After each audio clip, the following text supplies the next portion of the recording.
Up, Rotogrinders, Dean here, Dean 7904 if you want to get all technical. Hey, we haven't said that in a while. It's 5 o'clock on the East Coast, the start of, well, I was going to say, we take you guys all the way up the lock, and usually I say it's the start of 2 hours of a conversation regarding, MLB DFS, and, well, the Fanduel lock tonight is at 6:40, so the Crunch Time crew is going to be coming in a little bit early, around 6:10, so we're here for at least another hour and 10 minutes or so, and they'll probably go over the Fanduel a lot of time, and then stick around and answer some more questions, Fanduel related or DK related. If you guys happen to have any questions out there, I was going to say in the YouTube world, sometimes Roth will get to those questions. But first, of course, he caters to the premium show, the premium content, the premium subscribers. Oh, knock out those questions. I saw somebody in chat the other day asking, like, where is Roth pulling these questions? He's pulling them from the Rotogrinders Discord channel, rotogrinders.com/Discord in the MLB Crunch Time chat.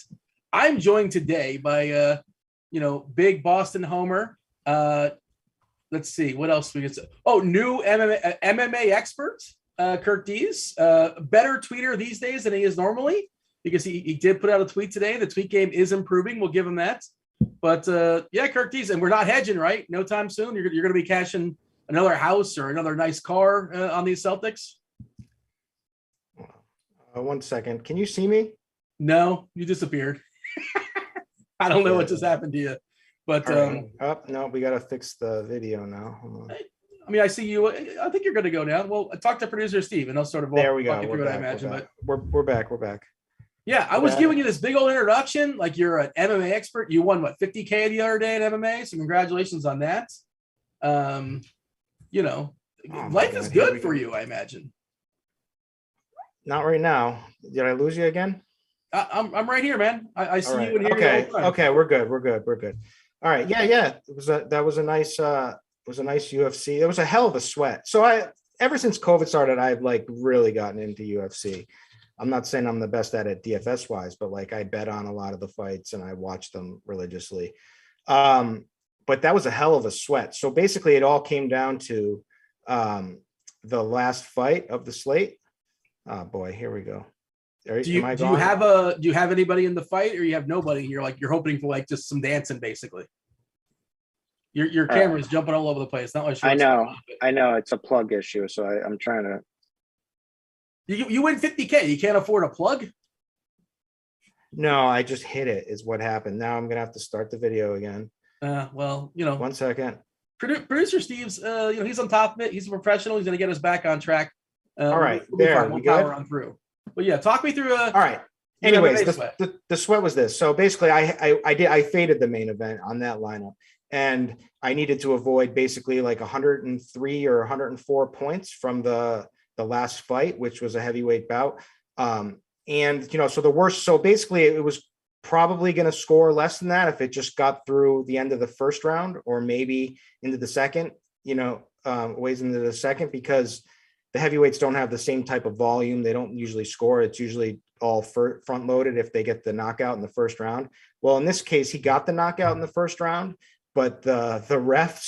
But it came down to whether they called a knockdown or not which is 10 points. Yeah. And I thought I lost because I get screwed every single which way of UFC with the judges, and nobody runs words. No, so I was like, I lost. And then, And they didn't give him a knockdown because the ref Herb Deeb stepped in and he was like on a knee, and he kind of preemptively called it. He called it a little bit early, so it wasn't an official knockdown. I knew it wasn't a knockdown, but I thought they were going to score it that way because I was so just getting screwed. But they didn't, and I held, and it was fun. Yeah, and also there's like stack corrections as well too, and I guess you had to sweat that one, and that was probably pretty close too. And that's the difference between like what you're saying, like first and.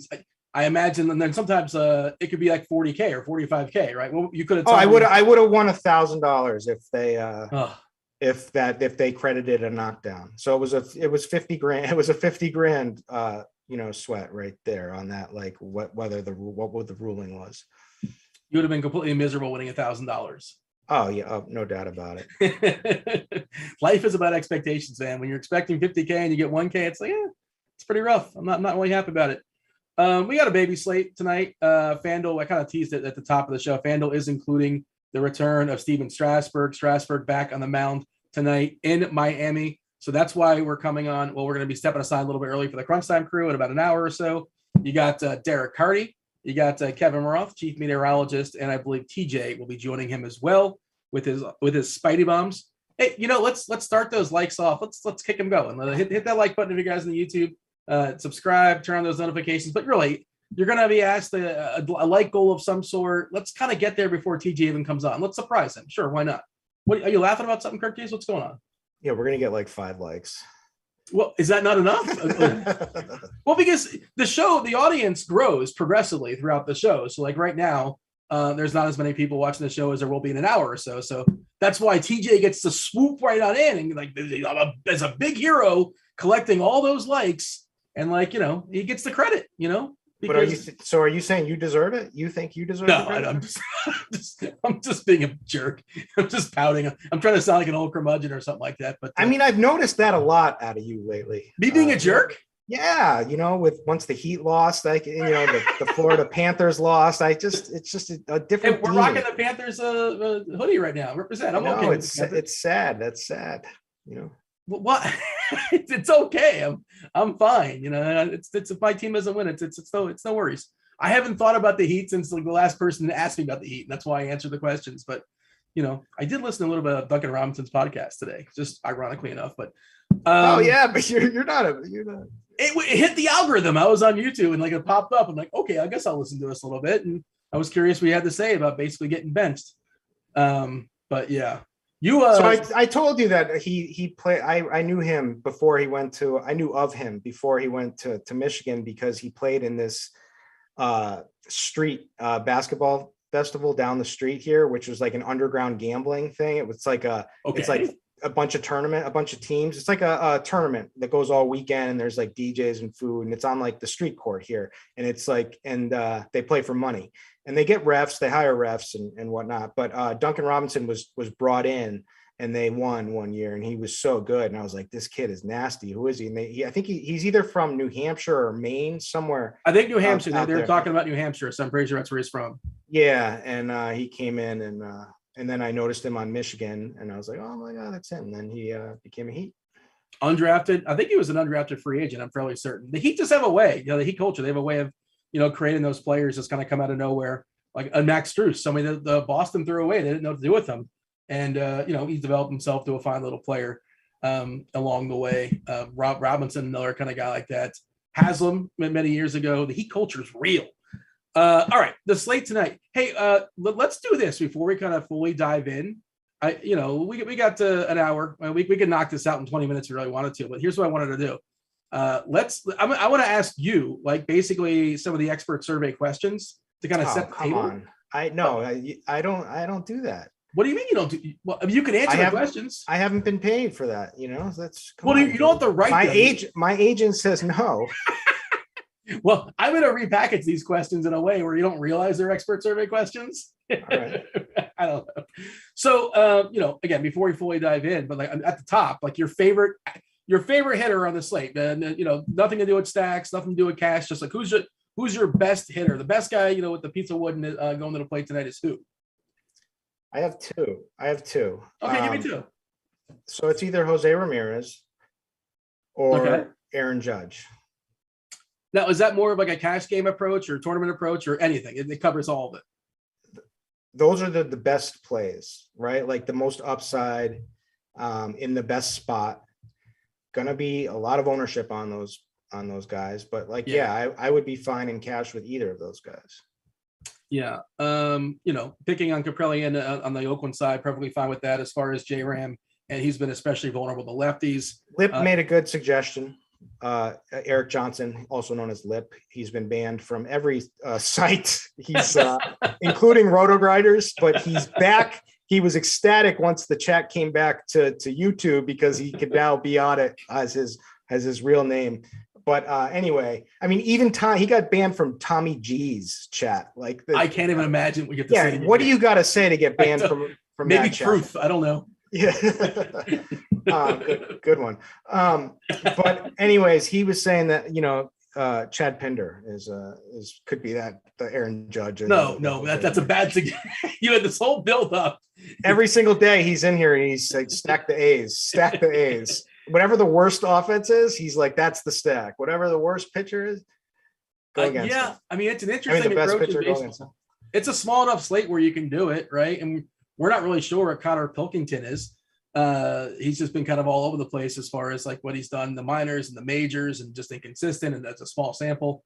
But like I'm not playing enough lineups to stack the A's. I might get like a one-off to kind of make stuff work from a salary perspective, I suppose. But yeah, and then Judge, by the way, worth noting, the Yankees lineup, a slight hit if you're stacking them up. No Giancarlo Stanton not playing some baseball tonight, but against Dylan Bundy, certainly just Judge seems like an awesome play. The leader in baseball in many, many categories, including home runs. Last I checked, exit velocity, barrels, average barrels per plate appearance, all that good stuff.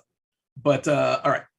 How about pitcher? Because pitching is a little tricky. And again, we'll dig into all this stuff, but your favorite pitcher on this slate, because there are, it's small, but you got Cole, you got Fried, Ohtani's pretty good at, throwing baseballs. Who's your favorite amongst the pitchers on this slate? Well, I don't know if this is a hot take or not. My favorite is Fried, believe it or not. And, most people will think, that would probably answer Garrett Cole first. And I wouldn't blame them because obviously there's more strikeout upside. However, I still think Fried has K upside. The matchup is as easy as it gets against the Pirates. They also strike out a ton. The Pirates, they're 7th in K percentage, 24% strikeout rate. And there's just less threat than there is with Minnesota, with Buxton, Correa. Like that mini lineup is getting healthier now. And they gave it to Nestor Cortez, who had been unhittable, but so last night, but we'll see. It's going to be interesting to see what Nestor Cortez is. I think we're going to get, this next month is going to tell us a lot. Like last night could have just been an aberration, and he could still be that same guy, or, it could be the regression monster settling in for him. He's somewhere in the middle, right? Cortez, like he can't be as good as he's been, I don't think, but he's not like going to get his face punched in either. Yeah. I mean, yeah, exactly. I mean, he might be, a little less than he might be less good than you think he is. even if it's in the middle, he may have just been running really hot. Is it weird to say that like Luis Arraez playing baseball or not tonight can be the difference maker as far as Cole versus Fried? Because I don't think so, but I know it's a less one less strikeout bat is what you're saying, right? And he's going to lead off. So that's like, you're going to face him 3 times and like, maybe you strike him out once, but the dude just does not strike out. He's super frustrating. 7.8% dating back to last season, 488 plate appearances versus righties.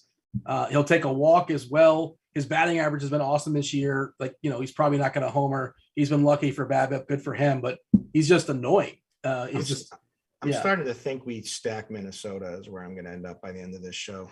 Really? Well, I mean, look, you got to be different and to some degree on this slate, and there's only so many passed because the slate's kind of small. By the way, I was looking at you mentioned Fried, and you're talking about the matchup there, and if you had to bet over or under a half a walk for Max Fried, he's been walking some guys of late for what it's worth, a little bit more than he has, but not a lot this all season. He's got let's see, I'll pull up his stats here. 5.2% as far as walks dating back to last year. This year, it's at 4.3%. But look how like nobody walks in this Pittsburgh lineup outside of you got Hayes and the CEO of Team Girth, Vogelbach, left on left. But otherwise, it's just a completely impatient lineup, which is that also leads to the possibility of like a CGSO if he's efficient. Correct. Let's check out the dew point. Is that going to? That would be the next step in my process here. So yesterday's show, somebody asked Roth, and I've always kind of wondered this. It's good. Actually, it's pretty good hitting weather out there. Roth is the chief meteorologist here at Rotogrinders, and like somebody was asking, like, what if Roth can't go for whatever reason? I think you are probably the next man up. You're like the emergency catcher. Yeah. Are you the next man up? You have your the next man up because I've talked about my patent pending weather system that hasn't. Is that a lie? Yet. Is that not really true? Are you making? No, it's up? There's a formula. There's a program. There's a you did not say it with much confidence. There's a spreadsheet involved. It's just the problem is I can't get this damn patent through. Well, I mean, how long does it take to get a patent? I've never. There's a lot of red tape involved. There's a lot of underground payoffs and all this sort of thing. You just won $50K in MMA. You can't pay somebody off to have them pass it through. Taxes, Dean. Crushes it right off the bat. Yeah, well, fair enough. That's the thing, though. Like, there's worse routes. Not paying the DFS taxes is worse than paying them, right? Because that means you're not doing well. All right. So how about for tournaments? I don't know. Are you running your one lineup? You're running 20 lineups? What are you doing tonight? What's the approach? Yeah. So when I do a show, I get too overwhelmed, especially, this is a slate. I probably could have pulled it off and played more. But as of right now, I've got my main lineup on Yahoo. And then I've got a one lineup going on DraftKings. Your kid Yahoo. Are you kid MMA now also? Like, do you have another moniker we can add? No. Or is it too soon? You're one hit wonder. I've only max entered this season. Recently I've max entered 3 of them, and I got first in 2 of them, Dean. So why are we not doing that more often? You pick your spots. Maybe there's something. No, I'm no expert by any means, but I consume a lot of content. I do watch a lot of like the tape of some. I'm like team watch the tape. Blender complete opposite, but I listen to Blender's. Blender's great at MMA, UFC, and he was a great addition to the team there. I listen to a lot what he says and some other content people and stuff, and then you make your own decisions and you build your own lineups at the end of the day. Yeah, I think he just joined. I don't know if he's taking any credit. I think you gave him some though in your tweet. He just joined the MMA. Yeah, begrudgingly, I did. You never want to give Blender credit. Never. I mean, you want to not give him any credit. It's a good voice to have out there because otherwise, I mean, you don't want everybody sounding the same, right? He's a good voice to have in the in the conversation because he looks at things differently than most. Do you have a favorite pitcher theoretically? If you're rostering maybe 20 lineups tonight, who would be like your favorite sort of like ambitious tournament pitcher? Well, I mean, let's see how. I mean, you're correct when I'm not playing Brubaker or like that would certainly be ambitious. My idea of ambitious is Nick Pavetta, but I think he's going to be somewhat popular. I think he's probably going to come in less popular. I think he's going to be less popular than people think, but because people don't want to play him. I think Connor Pilkington, is that correct? Yeah, that's right. I think he's going to steam up a little bit against Oakland, but Pavetta, I prefer Pavetta. I think Jordan Lyles, if I wanted to get, a little frisky. That is pretty frisky. That's my least favorite amongst the names you threw. I'll play Pilkington before Lyles, but I hear you. Just kind of looking at the ownership stuff, going to give it a refresh. I mean, obviously on DK, you got a roster 2, and you're only talking about 10 options, so it's hard to hide. We have Pavetta at 26% against the Angels, who've lost they've not won a game since I think 1972. That was a chop fact, I believe. Trout is questionable. He didn't play yesterday. I think he's got a groin, I'm pretty sure is the issue there. So, and of course, Rendon's out, and I believe Ward is out, and it's just not a great Angels lineup these days. That's your boy on Boston. Of course, Ohtani, Fried, and Cole are going to be ahead of him as far as ownership. Pilkington's next, and yeah, it's hard to get goofy after that. Fanduel, I wonder what we have as far as ownership. Obviously, only running out one pitcher. You are getting you can roster yourself some Rogers or some Strasburg. Strasburg wasn't great last time we saw him in the majors, not nearly as good as his name suggests. He was okay in the minors. He was fine in the minors, and he went 6 innings, I believe, his last start. I don't know if I'm getting there on FanDuel. I suppose it's not the work. Yeah, I don't think I'm getting there at 8-2. I just don't see how that works, but I'm not recommending any Strasburg tonight. Yeah, that's kind of where I'm at too. It's a good ballpark to pitch in, obviously. This Miami team, not somebody we're afraid of, obviously. There's a good bit of strikeouts there for what it's worth. Rojas is in there, which is kind of annoying. He's a big contact guy, but there are plenty of Ks as well. I feel it's a tick too expensive, but again, it's one way to be different, I suppose. And Strasburg could be fine in like 5 to 6 innings and go, strike out 5, give up 2, get a W or something like that. I suppose that's in the cards. If I was running 150, I'd probably get a pinch, but I'm not doing that, so I'm not doing that. Favorite stack? Braves or Yankees. Yankees a little watered down now without Stanton, but those I think those are the top. Those are the chalk, right? Yeah. It's gonna be about the Braves and the Yankees. I almost got there last night, man. I really could have used. Is there anything more tilting, Curtis? Speaking of tilting, when the position pitcher is coming in, like Betancourt came in for Oakland last night, and actually he's like can throw 90 miles an hour. He was throwing 90, the catcher. But and then I know Acuna is coming up. Like they're up by 11 or 12 runs, whatever it was, and they pinch hit for Acuna. Like that's what are we doing? Let's give him a homer. And then I was one homer. I could have got something. We could have been something. I could have been Curtis for a day, but unfortunately didn't quite get there. But that's what though, you get back on that horse today, Dean. Yeah, we're you shake up the Etch a Sketch. It's a brand new slate. It's a brand new day. We all start at 0 once again. So we're gonna try dust myself. Actually, worse feeling would be with him up there and he strikes out or pops up. Yeah. I had Olsen too. I had like some of the. We talked about it yesterday in the show, like the back half of Atlanta, and I kind of mix and matched it, and the back half had himself a good night last night. But 5.44 total as far as Atlanta. Nice ballpark. Facing JT Brubaker is not somebody we're afraid of, obviously. The Yankees have a team total just above 5 against Bundy. They're on the roads. They're locked in for 9 no matter what. I think the Baltimore-Kansas City game is like kind of the sneaky one. Yep. I don't think it's that sneaky. I think Baltimore is going to be extremely popular because it helps filling out lineups, just the prices. You still have massive upside. First of all, Bubik is awful. Well, he's awful. He does not K anybody. He gets crushed hard. He's got the highest home run per 9 on the slate. This is a guy, this is a great spot for Baltimore, and these guys are still priced low. So it's just easy to get a lot of upside out of them. So I think they'll be pretty popular. I don't know. The Royals will get some love too. They're getting spit out and some optimals and stuff. There's some good, like Melendez is a great play at catcher at 3.08K. Benintendi, has some upside. He gets you want to be a lefty in that park now. Rivera is cheap with some pop down at the 7 hole. So I think they're going to get played, but there's not a lot of different ways to get there's not many ways to get different. I think what we were the scratching the surface. I think like the Twins are starting to feel like that spot for me.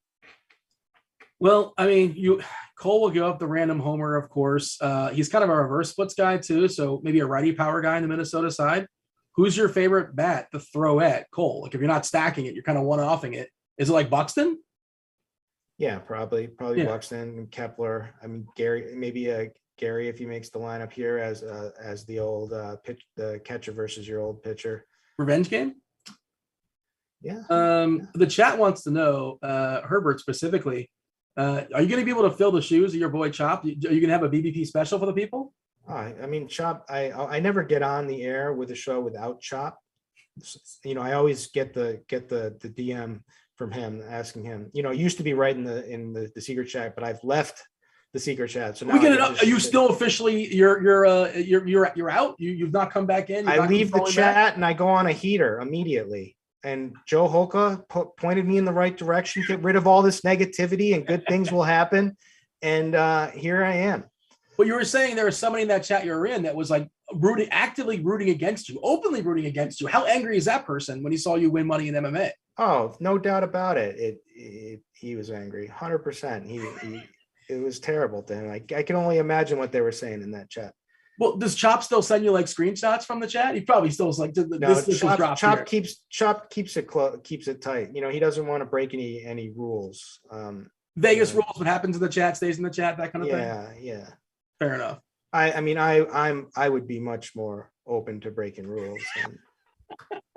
By the way, this is interesting. I'm curious to get your thought on this. Derek in chat said this is kind of a bummer. Last night, Derek was tied for first with a duped lineup. So what he did is he swapped from Eovaldi to the Hound to Bassett to try and take down the solo win, and it didn't work. And I know everything's kind of case by case, and it's results based thinking also if you want. But what do you think of that? Like, of course, like I think if you're behind, that's a great move. If you're set to win or dupe, I don't know. Eovaldi. It depends on how big was what contest was it? It doesn't say. I don't think right. Take down the solo win. Like, I don't know what contest it was, but like the information. If we're talking like a 50-man is a lot different than if we're talking like, sure, 50,000. And if you're looking good for the, you could put pressure on the other guy, too, to make the swap. I don't know. I mean, you gotta lay it out in front of you and then make your small decision. $1 tournament. Derek said 1,200 people. So how does that change things for you? I probably would have left. What was the difference? Eovaldi versus Bassett, and he would have chopped it like. I think your thought process is if it was for 50,000 people, whatever, then maybe you pivot off. But and it also depends, obviously, as far as the payout structure and how top heavy it is. But I've done both. I've done many of both. And you hate to like results base it. Like Eovaldi was the better play. I mean, you got it. So you look at how big of a difference in projection, and then you also, I like to. I don't just solely use projections like some people. I also have my own takes and whatnot. But you look at that. I mean, basically, you would look at how much projection are you giving up? And it probably wasn't much with Bassett versus Eovaldi. Probably a few points. Yeah, Eovaldi had the strikeout upside. Yeah, I had Manaea, and he got coming back out for the last inning. He got beat up a little bit, was tumbled me some too, and they didn't really get to push him because they were up like 11-0, like in the 6th inning or something like that. He got squeezed at a couple pitches too, but like, what are you gonna do? These things happen sometimes. He was very upset at a couple of moments in that game, but all right, chat.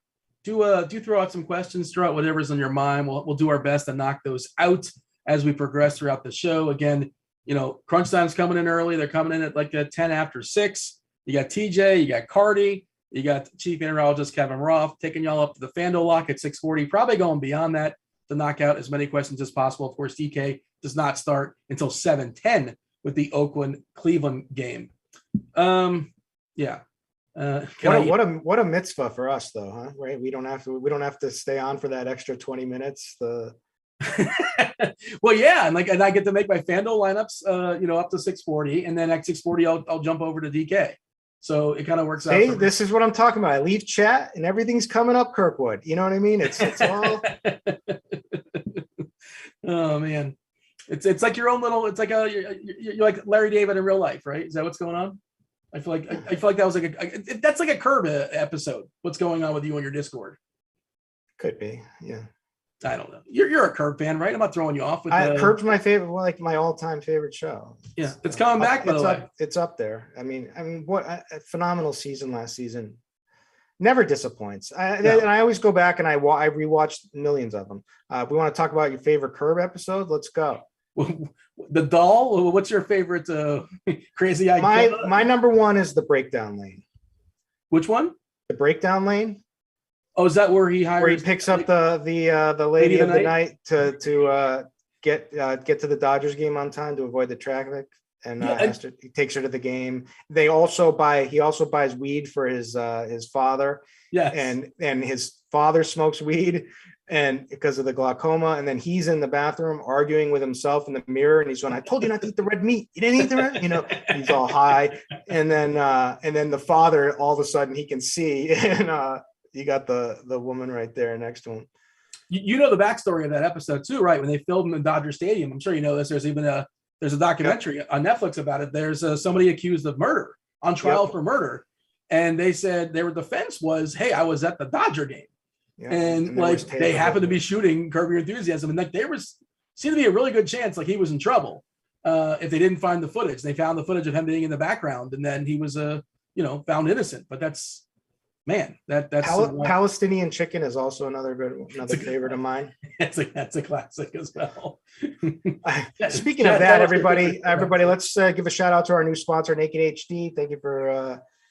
It has not made an appearance yet. Actually, now you're jinxing it. I know. Now I'm trying to see if it'll come now. You trying to prompt it? Is that what's going on? I'm so immature. Like I can't stop post. I had a good one today with cheese because they were on crunch time and I put cheese's name and says I had inserted cheese's name into it. Wait, you'll just repeat what they're saying and people. I just copy and paste what they're saying, but Yeah, I don't know what I know. I've heard of Tinder, but is there any competition for Tinder? Hopefully, something will pop up in chat and then let us be aware of it. All right. Let's go back to as far as our favorite pitchers, we'll give our favorite stacks. And I just wanted to kind of get like your favorites before we kind of get the ball rolling here. Run it back. And like here's the thing, Kirkties. Half hour ago, we're talking about pitchers. We're talking about them again because somebody just left work at 5:00 on the East Coast, and now they're home, they're in their chair, they got some dinner, who knows what's going on there, and now they just joined the show. Somebody just walked in and fired up the show here. So we kind of sort of somewhat have to repeat ourselves sometimes. So feel free to run down the pitchers. And again, it's pretty clear. Fried, Cole, Ohtani, Pavetta, Pilkington, if you want to save some salary. Pavetta is an ambitious tournament play to some degree. If you want to play Strasburg or Rogers on FanDuel, I guess you can, but I'm not enthused about the idea of that. But just walk me through Fried, Cole. We didn't really touch on Ohtani. How do you feel about Ohtani?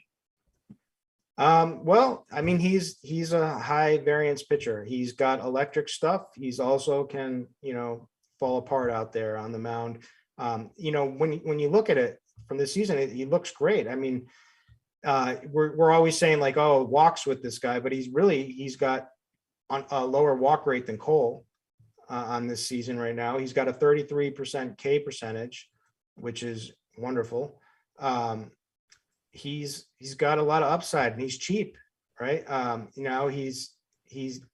He got dinged up for 4 runs in his last start against Toronto.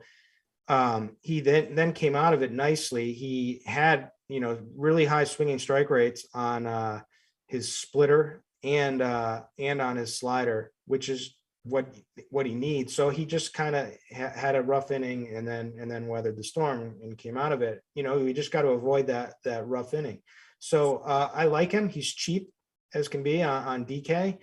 Probably going to be pretty popular because of it. But I mean, if he is, the problem is it's the Red Sox, right? But the Red Sox do strike out. This isn't the same Red Sox team. It depends what we'll see with a lineup, but like when Bobby Dahlback's in there, Frenchie Cordero's in there. That's not me, by the way. Wait, you're saying that's not your dog? Is that it's not my dog? Is that producer Steve's dog? Is this Mike's dog? It's gotta be.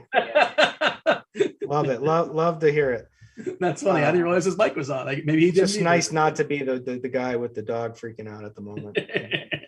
The dog looks so relaxed as we were looking at Steve, before the show fired up, but something inspired him. I don't know. Maybe he's a big Ohtani fan. But no, Ohtani's great, especially if that lineup has Dahlback and Cordero in it tonight. Feel good. It could bite you. The Red Sox are hot right now. They're not exactly smoking, people. They're winning these close, low-run games all of a sudden, but they've certainly gotten hot and been, much better offense lately. So I guess Bogarts is fine. Like he was scratched the other day with his back, and like he came back and played last night. So he's cheap.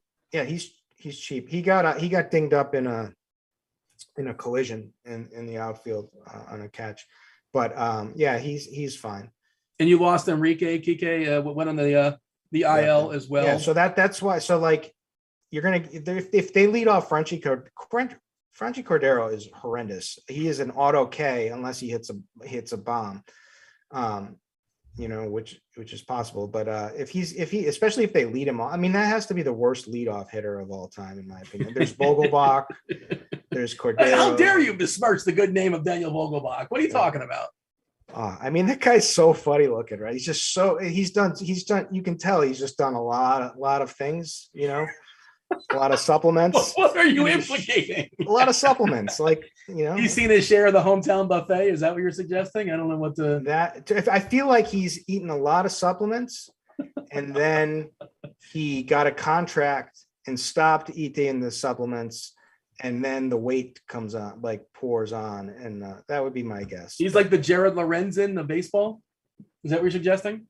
Yeah, I'm not even sure who that is, but Jared Lorenzen, the hefty lefty. You don't remember the hefty lefty? He was the backup to Eli Manning. He was a awesome quarterback at Kentucky, big boy. And he went on to play like arena football, like third degree arena football, where he ended up owning the team. And you don't know like that fluorescent green uniform he's famous for wearing? Hefty lefty? No? Huh? Jared Lorenzen? You're aware of him. No. Somebody in the chat knows what I'm talking about. Google Jared Lorenzen. Yeah, this is no important thanks. Stuff. No thanks. What do you mean, no thanks? He was my favorite player to watch in college, like for real. See, I'm not a big college football guy.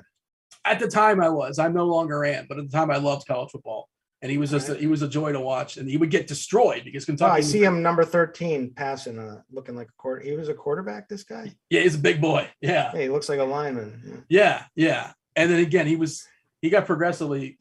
Tom Coughlin used to weigh him in. Like he was very, very strict as far as like weigh-ins, and it was a whole process how we had to lose the weight. And he would be like in the sauna of like days before weigh-in was, because Coughlin's a former like drill sergeant or something like that.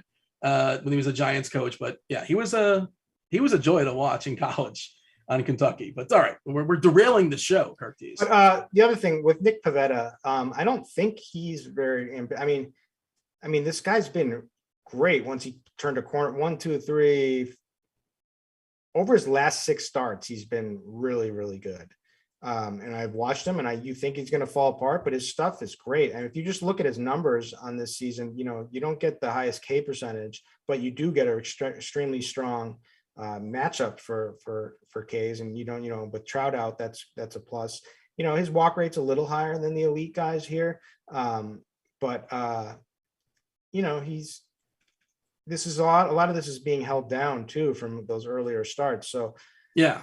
If people talk themselves on, the more people talk themselves off of Pavetta, the more I on this slate, I feel like he's the play. Like he's such an easy pivot off of Shohei, and then you just got to hope that they knock Shohei around.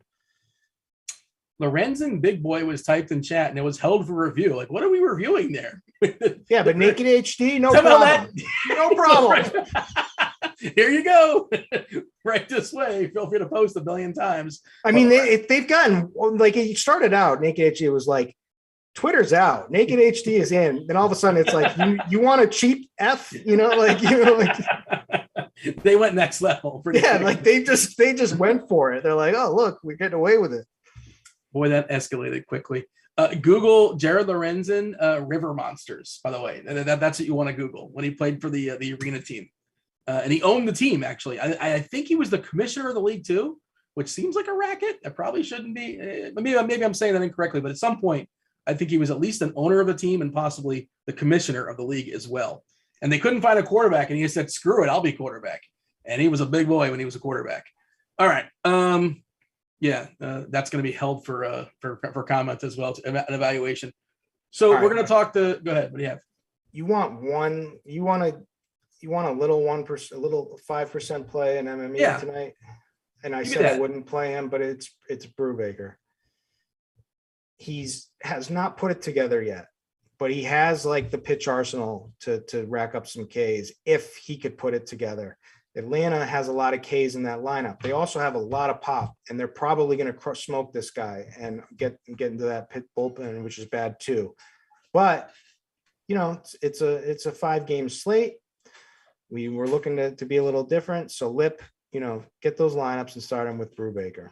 Yeah. 5-game slate on DK, 6-game slate on FanDuel. Yeah, you're playing, I know, on Yahoo as well. Is that 5 or 6? 5.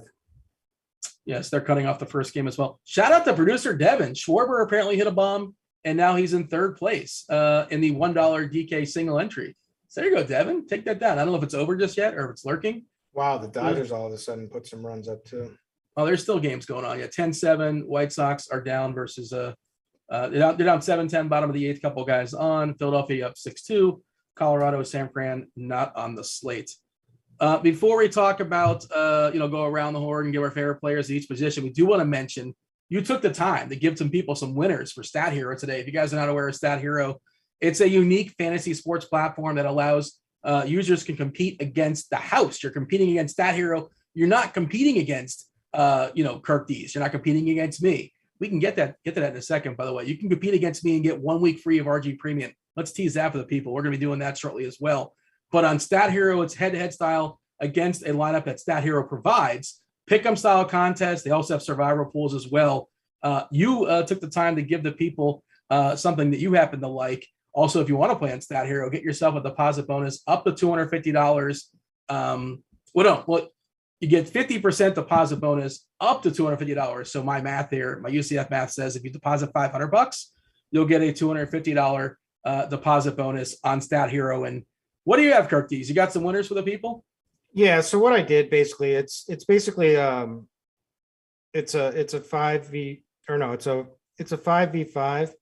So basically, I wanted to just cancel out Jose Ramirez because I didn't want to go against him because I think he's probably the best play on the slate tonight.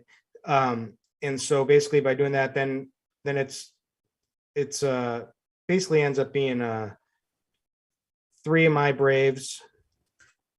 I'm able to get, I did two Braves. Sorry. I just had to pull it up. So I got Albies and Acuna that, Acuna, definitely the highest upside Brave. And against their Matt Olson, and Matt Olson's a great play, but I countered that with Josh Naylor, who I think is an underrated play tonight in a great spot. And certainly has the upside. And then they have Mullins. They have a couple Orioles, but I countered their Orioles with Austin Hayes. So basically this is I like this. I think it's going to win. And that's a head-to-head. There you go. And again, if you all want to play on Stat Hero, you want to check it out. 50% deposit bonus up to $250. I didn't give the promo code. I guess that's important. You probably could have pieced it together. It's Grinders, GRINDERS, $50 deposit, 50% deposit bonus up to $250 on Stat Hero. Let's go around the horn, give our favorite plays there. Oh, by the way, I did mention Kirk D's. You know how I'm going to have my own Discord channel? Like one of the things we're going to be talking about. Are you really? Me and Chubb have been behind the scenes. We've been talking about this behind the scenes, trying to. I've jumped you guys. You jumped us? Yeah, apparently. Because we haven't acted on it. Well, yeah, apparently. I don't know what's going on, but like tied to the Discord. And what do you think of this, Kirk D's? We were talking about possibly, so like, call me out. Say you want to take me down in head-to-head. If you beat me in a head-to-head contest, you get 1 week free of RG Premium, all the bells, all the whistles, all the sports that we offer in our premium package. We were talking about like a video, like old school WWE style. I mean, if you just want to hit me up on Twitter or whatever and say, we're not doing this just yet, we'll let you know when it's happening, obviously, but we're floating it. We're letting people know what's going to happen, and we're going to just do it indefinitely until the people have enough of it. But, a video, just cut a promo on me. Tell me why you're going to take me down, and you'll probably get selected if it's fun. But even you, Kirkwood, I guess you already have it, so that would be besides the point. But yeah, maybe we'll even show it on the show. We just kind of cut to it. What are you on cue. Look at the chat. It's right there for you. Get excited. There we go, baby. Check out the chat. I mean, I love it. It's the first thing is no horse. Right out the bat, it's that's a good policy. Yeah. So what were we talking about? Yeah. So we're gonna be doing that soon enough. And again, we'll have some fun with this. So basically, you're gonna give away RG Premium to someone who takes you down in like head-to-head challenges. Is that what it is? Yeah. I mean, I'm not gonna lay down. I'm gonna put up a fight. I'm gonna do my best. Obviously, I want you to lose. I have pride. I'm a man of the people, but I'm not. You have to earn it. Is kind of the point. And in order to get selected, because we'll select somebody like once a week, twice a week. We'll figure it out. But you have to stand out, right? You got. And what's going on in your chat? What's going on in your chat room? What do you mean? I don't have a chat. It's not, that hasn't been established just yet. Oh, the chat room's not there. It's all going to be kind of tied in channel. together. Yeah. But we're still. Or you just jumping the gun here, and I want to get the people excited. I want them to, find a way to win RG Premium. Which again, you just got to beat me. In theory, you got a 50% chance. All right, you got to tighten this up. You got to do like a 30-second elevator speech with this, and tighten it up and get back to me on this one. We have we still have an hour until the slate starts. We got plenty of time. We got 5 or 6 games. What are we tightening up? Where are you going? I don't really understand what you're doing yet. And we've What's been talking so about confusing? it for like over a minute here. You said it was a Discord channel, but now it's not a Discord channel, but maybe it's going to be a Discord channel. These are 2 different things. Like, they're 2 independent thoughts, but like it's also there you go. You should have made that very clear. I'm doing multiple things, man. I got my hands in a lot of different pots, I suppose, and I don't know what's happening with yourself and Chop, your Discord, but that's been backburnered, man. I don't tell you. I can put a good word for you if you want. Look, Chop is so close with DB. I know. I mean, they're basically like the godfather of each other's children, Yeah, and if I still haven't quite got the Discord name, and if you give me the name I use, I will give you 1 week free. I think it should just be 10%. Personally, that was my suggestion for that. Just 10%, the 10% room. Yeah. Well, is Naked HD taken? I can do that. Bushmania. No, I mean that. I don't know if I don't think you're the one to be in charge of that one. I don't. Who is the one for that? I'm not. I'm certainly not either.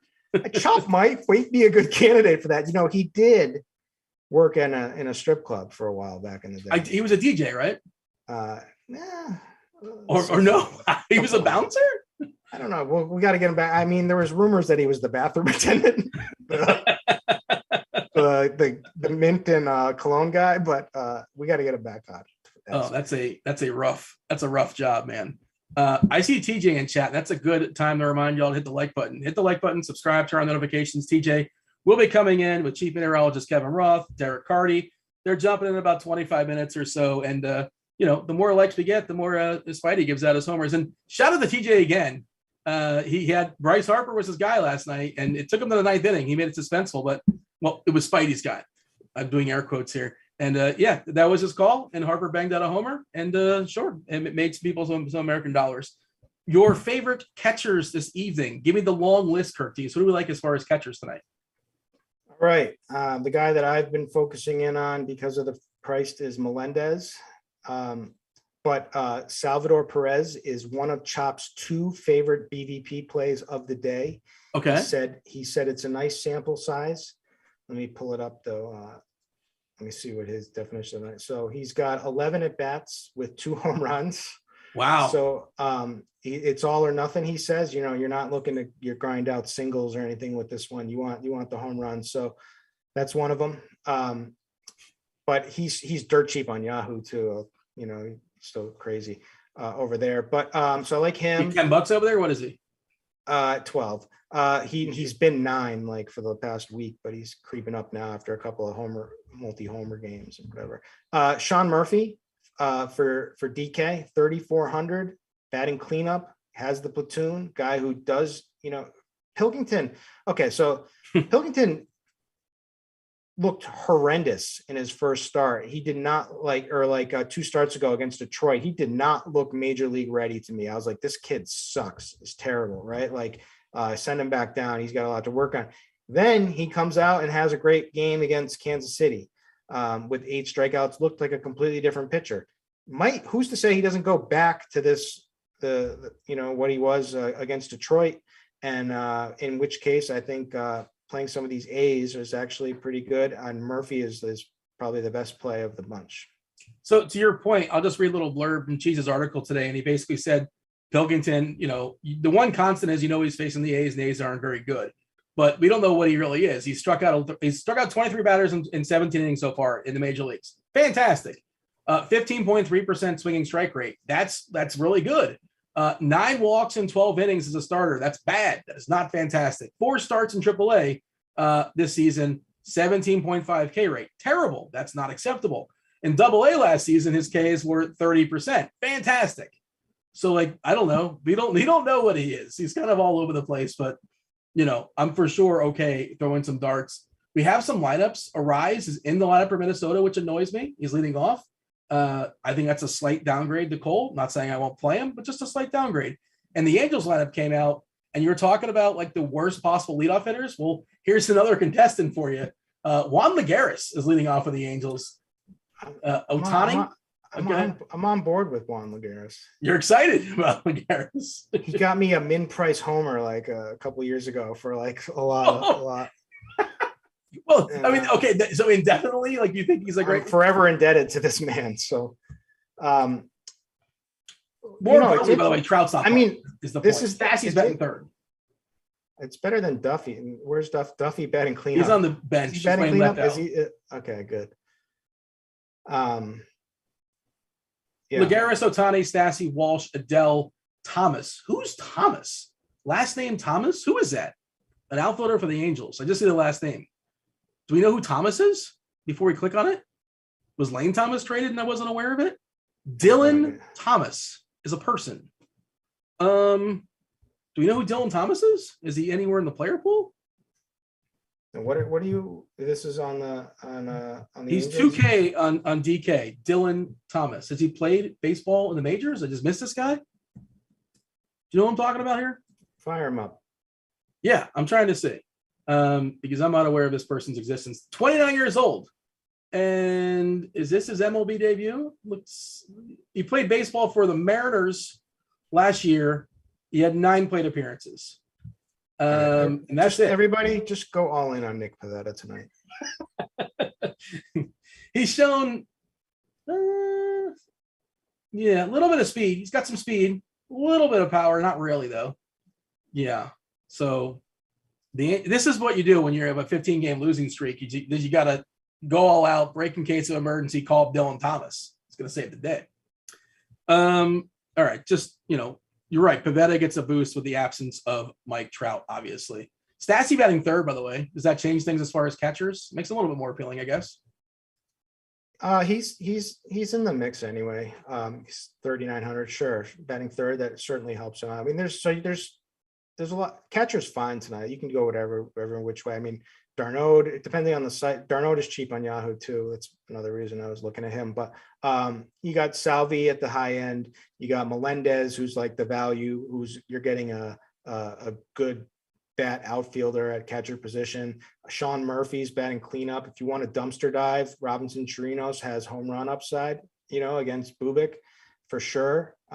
It's 2K, so I can get on board there. So and then you got Stassi as well. And you want like the completely low owned, if Gary Sanchez makes the lineup against, his old pitcher Cole, you can go that way. So, I mean, there's a lot of good options at catcher tonight for once. Sanchez batting sixth. It's Arise, Buxton, Correa, Polanco, Kepler, Sanchez, Larnack, Urshela, revenge game, and Miranda is DHing in the 9-hole. What do you have as far as first base tonight? I see Santana. Santana's there. If you want the mush play tonight, it's Carlos Santana. But like, if he's ever going to do anything, maybe it's tonight, because I like the offenses in that Baltimore Kansas City game, but I just have a hard time rostering these days. I think he's dust, as the kids say. Does he have a homer at all this season? Well, too bad he didn't. Oh, he doesn't have a homer. He does have a 22 fantasy point game in his last game. Okay. Pair of doubles.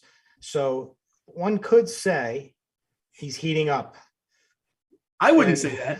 He's got 2 in the year, by the way, for what it's worth. One could say that, right? One could say it.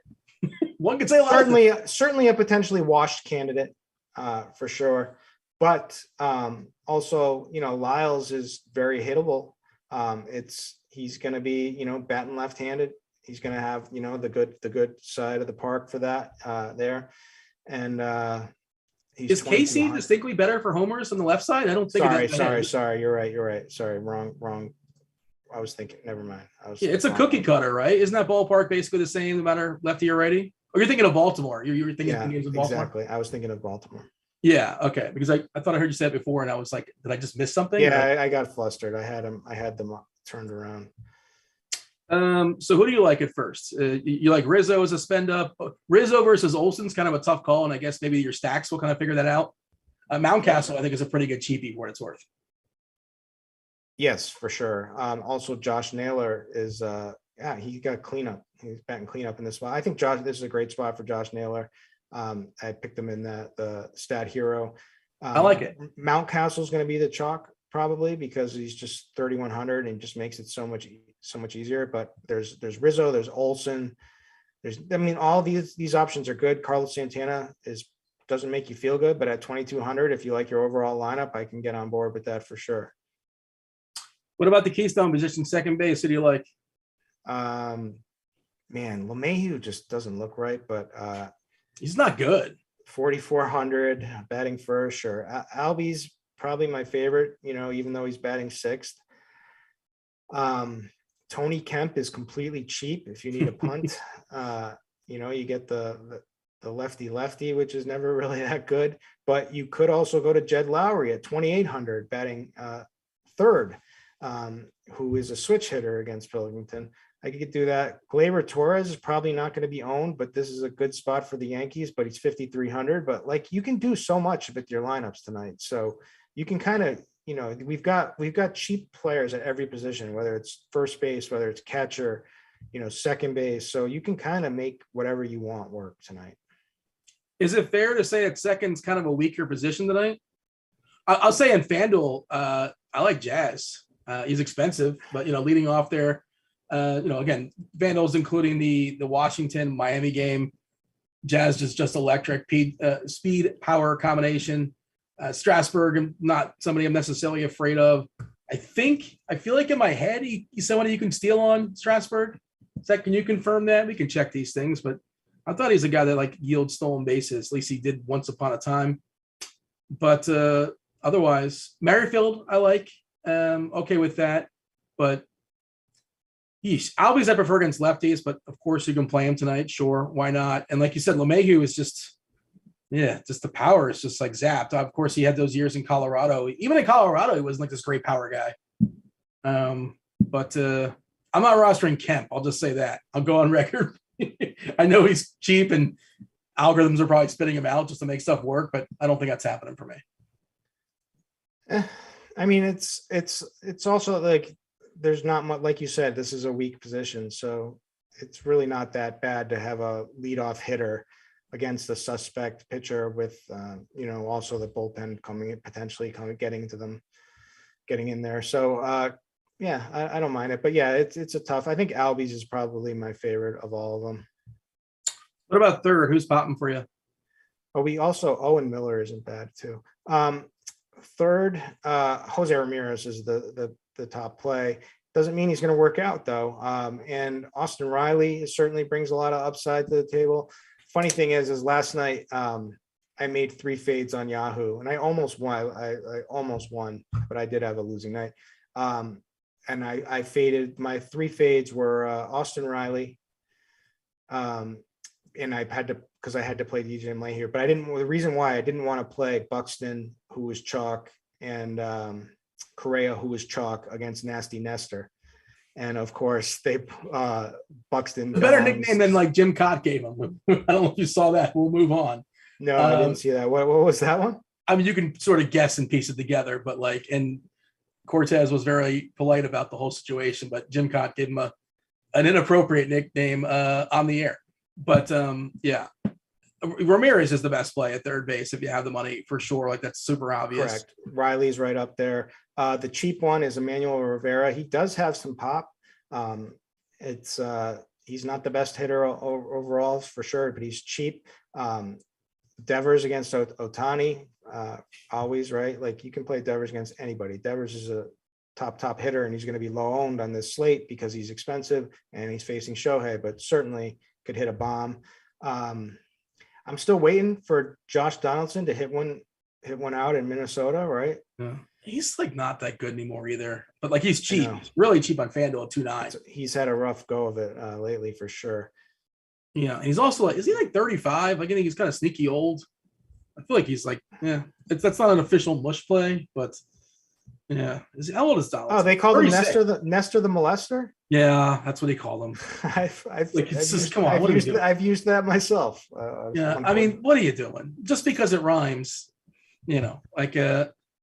Yeah, so not to bring it back about me again, but our contest, we're going to call it the Beat Mean Dean contest, apparently. And like, I don't know, it's subjective, but I don't think I'm mean. But like, because I'm Dean, I guess I'm mean. He's got to kind of go with it. It fits the rhyme scheme. But like, Mean Joe Green was a nice guy by all accounts. But because his last name's Green, he's got to be mean. I think it's kind of fitting, Dean. I think you have a mean streak in you. Am I getting meaner these days? Is that what's going on? For sure, but that's all. That there's not a lot there. I mean, Cabrian Hayes is going to be low owned against Fried. I don't know, man. This slate is kind of just weird, bananas. But obviously, like you said, Jose Ramirez is the best option. Get him. Austin Riley right there. LeMahieu, if you believe he's going to swing himself out of it. Bundy is certainly somebody you can do it against. He's only 4,400. If you need to dumpster dive, Rivera, I would go. If you want the low owned upside homer play, it would be Devers. What about shortstop? Jimenez, surprisingly, is the guy getting the most ownership. And I think we got to get a refresh on that. Batting seventh, I don't think he's going to be the top guy on DK at 4.2K. It is discount off of Swanson. It's a discount off of Whitt. Pull up his game log. It's a okay. It's a really rough position again. Like shortstop's not particularly stacked on DK. Has he been crushing of late? Is that what's going on? Is that why I should be playing him? Look at it. Pull up his game log. Yeah, he's been hitting well. Looks like about a 10 or 11 game hitting streak. He's got some a couple dongs in there, like 3 in the last 7 or 8 games. Why is he batting seventh then? I don't know. But yeah, so they probably thought they assumed he'd be up a little bit in the order. That's why ownership number, he'll probably come down a little bit, but he's cheap and has some upside. And this is everyone's going to like Cleveland tonight. So I get it. Bobby Whitt Jr. is probably my favorite guy here at 5,100. But again, there's not a lot of standout plays here. Dansby Swanson, an overpriced Dansby Swanson. Sure, he's got home run upside, right? Yeah. Yes. Batting, he's been putting together some decent games lately. Will potentially steal a bag. He's not the fastest runner, but he will steal. 5,400, overpriced. But yeah, I don't like. I do agree. You didn't mush him yesterday. I don't think. Let me pull up. You did. You successfully faded the mush Elvis Andrus play. So imagine playing Elvis Andrus. Imagine him hitting 2 dongs yesterday. It would have been just so funny. I would have to close my Twitter account for the day. Yeah, and like Diego Castillo is terrible, and he bats 5th. But like people will play, like, so I don't want any of that range. It's basically just Xander. I could play Xander, Jimenez, Whitt, Swanson. I don't know. I mean, Mateo even at like 2,700 betting 9th. It's obviously not ideal. It's actually terrible, but here's a terrible play. Have at it. He's got a little bit of pop, and like this position is rough. How about the outfield? Like, I think Judge is the clear, like, top play. Baseball, goofy things happen all the time. But I think it was 2-1 is prop today to hit homer, in which, like, I'm not betting on that, but it's not crazy odds. Like, that's probably about where it should be, more or less. Maybe plus 250 or something like that. When you're considering salary on FanDuel, I like Mullins at 3-1. I know it's left on left, but I don't care. I'm not afraid of Bubik. He doesn't have a big split. He's on the road, probably gets 5 ABs anyway. Benintendi on the other side of that game is also 3-1 against Lyles. Lyles gave up 37 homers or so last year. That's too many. Acuna is, of course, a great spend as well. You can get Gallo cheap if you're just home run hunting. I'm fine with that. I know he's batting 9th, but he's on the road, so almost definitely getting those 4 at bats. Your thoughts as far as outfielders? Yeah, I mean, Aaron Judge, the top play. I mean, Bundy is going to get shelled tonight. Bundy looks terrible. All of his pitch data looks horrendous. He's now dropped his slider. He used to have a good slider, which helped him out. Like for the K's, he's always a fly ball guy, always very hittable. And now he doesn't. His slider is just non-existent. It's just terrible. He's dropped it to about 15% usage, and it's been a terrible pitch for him. So if he doesn't have a slider, like a good slider, he is irrelevant and he's just going to get crushed. So I love the Yankees here in this spot. I wish they had Stanton still in the lineup, but any of these guys are going to go out. I mean, Judge, if he gets something to hit, he's going to go yard tonight. other than Cedric Mullins, I think is a great play. Yeah. You know, Austin Hayes. I like the Orioles are just so cheap. So like all of these guys are good plays here. And Buick is hittable from each side of the plate, but Austin Hayes, Mountcastle's so cheap. Mancini, if you want to, you know, try to, you know, be different than, you know, because Mountcastle's probably going to be a lot higher owned. But yeah, this whole Orioles lineup is in play for sure. Let's see here. I mean, play anybody you want tonight. I mean, you're summoning your inner blender. Crunch Time Crew should be coming here shortly.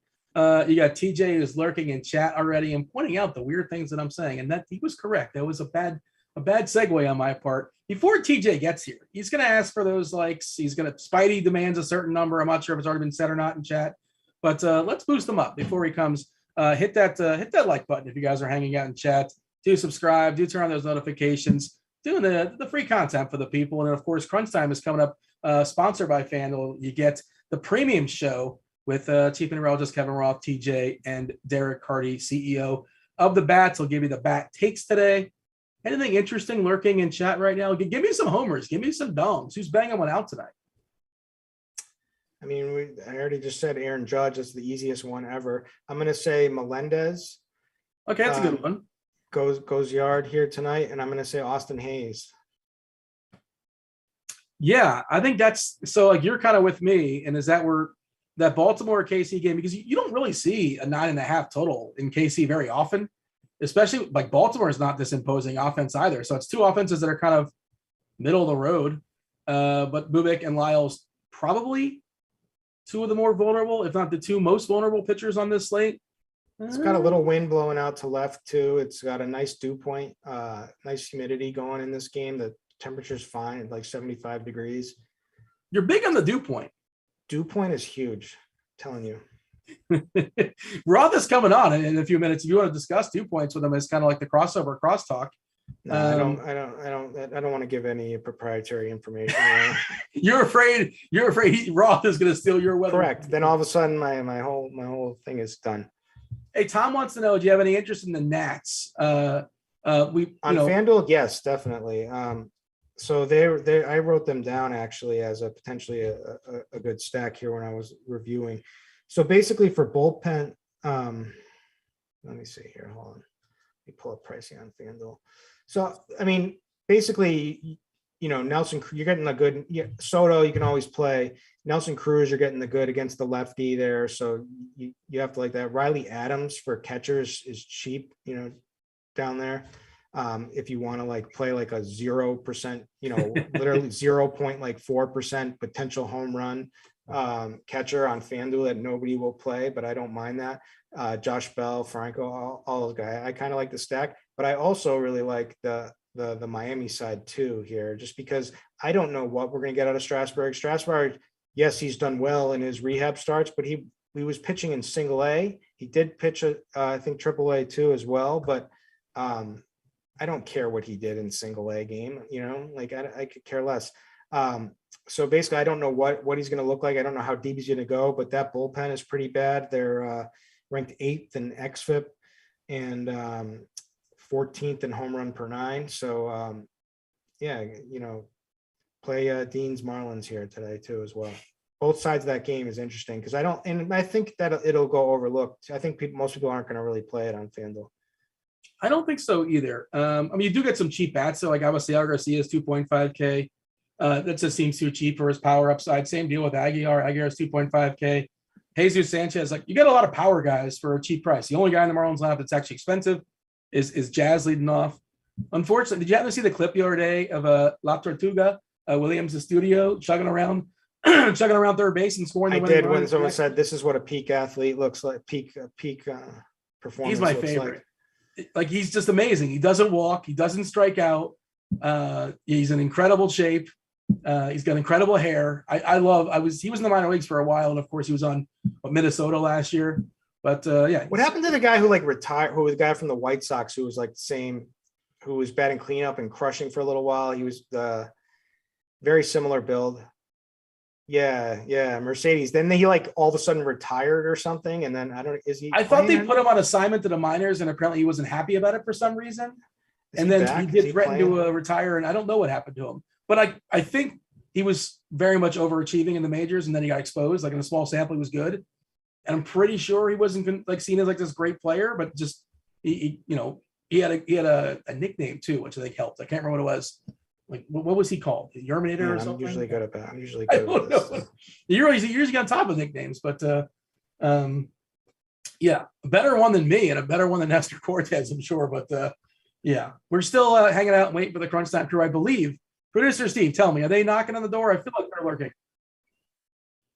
You know what? Carty is always, yeah, he's got the Floby working. Well, he's always fashionably late, isn't he, Curtis? I don't know. I can't speak to that, but I can speak to that. There's a lot of whining going on in there in the bat chat about, when the lineup gets released and how quickly the player gets put into the projections. How long does it take? And how long? Carty's got it rough. I feel for him on these multi-day slates. I'm sure he's probably having to behind the scenes, or do you think everything is just all automated? No, well, I've seen him before, like on the shows, and he's like, you can tell he's punching away and like manipulating numbers, and he's doing stuff. So I don't know if he's got a guy. I don't know if he's got a multitask. I think he's multitasking because maybe he's like talking to somebody, but it is rough to probably give a good analysis while you're trying to update the bat stuff. But what's the issue here in the bat channel? I just pulled it up. What's going on there? It was early this morning. It was like people are complaining about the length of time it takes for players. And then, it's either that or it's Rupster saying it's in the projections. It's in the projections. And whatever you say about a play, it's already factored into the projections. Isn't that that sounds like something that Blender would say? I think a lot of people say that, no? Yes. But this guy says it a lot more. Great, valuable member in chat. Not saying anything. Very valuable member in chat. Great guy, as far as I can tell. But loves to say it's in the projections. Is there a player? Is there a team? Is there somebody you're afraid of not having tonight? Like you want them, they just don't fit your lineup for whatever reason. Who's that person that you're going to be sweating the most for not having them? Nobody. I'm going to lock in on my team, and it's going to be let's go. I'm not going to be scared about anything, but because I'm not multi-entering. But I'm trying to stretch here. Juan Lagares, 2K Juan Lagares. That's the one you're afraid you're going to be. It's a yes. I told you I have issue. He knocked one out for me in a big spot a while ago. At no ownership one time, and I always will never forget that. So yes, if I don't play him, then I'll be scared of that. According to Izzy in chat, the Urminator plays for the Charlotte Knights, which I think is like a AA affiliate for somebody. Who are the Charlotte Knights? Have you seen these the banana slugs? Have you seen that stuff going around the social medias? No, what's this? Like they play like a ridiculous version of baseball. You have no idea what I'm talking about? Just Google them. I don't have time. I'm so focused on the Celtics right now. It's like, what do you mean you don't have to do anything? It's Savannah Bananas. Yes, the Banana Slugs are like a California team that is a shirt worn in Pulp Fiction. I'm getting those confusing, but yeah, check out the Savannah Bananas. Well, what do you have to do to concentrate? All right, you know what? We're just going to let the Crunch Time crew in now, and Carty will arrive when he arrives. He's figuring out some issues in the bat, or he's primping his hair. Who knows what's going on? But we do have TJ, who's been watching the show. He's been hanging out with us in the chat. And we have Chief Meteorologist Kevin Roth back for round 2. Roth, I don't know if you know this, by the way. Curtis is coming for your job. He is your underling. You asked about it yesterday. You're talking about who is your Chief Meteorologist, who's next in line. Curtis, secretly, he's lurking. So don't ever give him any weather tips. Just a heads up. No, you know what I knew? I knew Mike Weather Bell, that guy Mike that you guys. Mike and I are buddies. Yeah. Yeah, me too. I've got a great affiliate gig going on already right now. I'm crushing it with this Naked HD. It's that's so good. Is that you? You're making the kickback? I'm crushing it. I got so much affiliate cash running in. Screw your weather model, Kirk. This is where the money's at. What's up, Rolf? Oh, not much. Just excited to be on a show with no weather concerns. Those are more fun for me than the ones with the weather concerns. So I'm happy. Yeah, I'm happy with that as well because I took a peek. I think it was Kansas City that you said maybe had something going on earlier, but there's nothing. It looks good. Yeah, I just took a fresh look at it here, and I would say the chances for a delay are somewhere between slim to none. So do whatever you want with that. And TJ is lurking. I'm not watching the video, but I presume TJ is here as well. What's up, TJ? I'm here, ready to rock, ready for Spidey Bomb to hit us when we get to 80 likes. And yeah, we got an interesting baseball slate. Anytime FanDuel puts out that $15 championship qualifier, I like firing in some really off the board teams. So I'm excited about it. You're chasing the Qs, first or last. Well, where do we know where the FanDuel Live Final is this year? I feel like it's Chicago. Is that right? Does anybody know? I haven't looked actually. Okay. Yeah, you're willing to go anywhere, I suppose. Right. I feel like you should know. I feel like that should matter to you. I don't care where I'm going. I like the prize pool. I like the stature. I want to go meet Christian Squirrel. Yeah, that's probably true. Yeah. It's in Saskatoon this year. Right. What do you know? Yeah. It's at my house. I'm hosting. All right. Myself and Kirk Dees, we're going to step aside and make way for the FanDuel sponsor crunch time. 25 minutes until FanDuel kicks off. Of course, DK doesn't kick off for 55 minutes or so. They're throwing out the Strasburg versus the Marlins game. But we will yield now to the FanDuel sponsor crunch time. Chief Meteorologist Kevin Roth. DerekCarty is with us. And of course, TJ, myself, and Kirk Dees, we bid you adieu. We're out of here. Go ahead, Roth. Fancy. Tip of the cap to you. Bid you adieu, good sir. Appreciate it as always, Dino and crew. And now the moment you've been waiting for. It is indeed crunch time, sponsored by FanDuel. Sign up with the FanDuel Sportsbook today. Someone said, can you turn your mic down a bit? Am I yelling? New users, if you bet $5, you get $200 in free bets, regardless of if your bet wins or loses. My daughter comes in here and plays with my amp all the time. She thinks it's the best toy. So I will turn that down. Joined by a couple of the sharpest minds in the biz, TJ and Carty. Carty, what's up? Not much. What's going on? You can't ask me a question while I'm fixing things. Talk to TJ. I'm doing well, Carty. Had recorded a podcast earlier today talking some Marvel and Star Wars stuff, and ready to talk about this slate. I said I was chasing qualifiers today, but I'm only making 4 teams, so I'm not really chasing that aggressively. That's just I've decided to get quite off the board on my tournament lineups today. Is that a Rugrats sweatshirt? Sure is. It's so good. It's so good. Yeah, it's fantastic. Every time I see it, I'm proud of you. We do have to talk some Star Wars here at some point if we have a minute in the show, because I've got some hot takes on the new show and we need to have a discussion. I haven't seen it yet, so no spoilers. No spoilers. No significant spoilers. Yeah. Disney Plus said to go back and watch some of the Clone Wars, the movie, and some of the episodes. So I'm doing that first. So, yeah, that's the animated one, right? The Clone Wars. Yeah, those are good. I mean, at least it's my all-time favorite Star Wars moment is in an animated show. So I don't watch them, but I've heard good things from people in the know. Hey, let's talk about this slate a little bit. Dean mentioned there's no weather concerns, or maybe I mentioned it. We both did. And that is always a plus, but there are pitcher and hitter concerns. We got to figure out how we're going to make the money. Carty, you want to talk about this slate zoomed out a little bit? Yeah, I mean, it's a smaller slate, especially on DraftKings where we have the one fewer game. Options are going to be, I think, on the pitching side, fairly obvious where, the best plays are, where the ownership's going to flow to. There are still some plays that I think, you can pivot off of that are going to be fine. And on the offensive side, there are, I think, a couple of good offenses that are probably going to go under-owned. The ownership doesn't look super efficient to me right now based on where the projections are. So there's going to be a little bit of edge there. Okay, that sounds fun. Well, let's start talking about pitchers, and then we will work our way into some stacks and individual questions.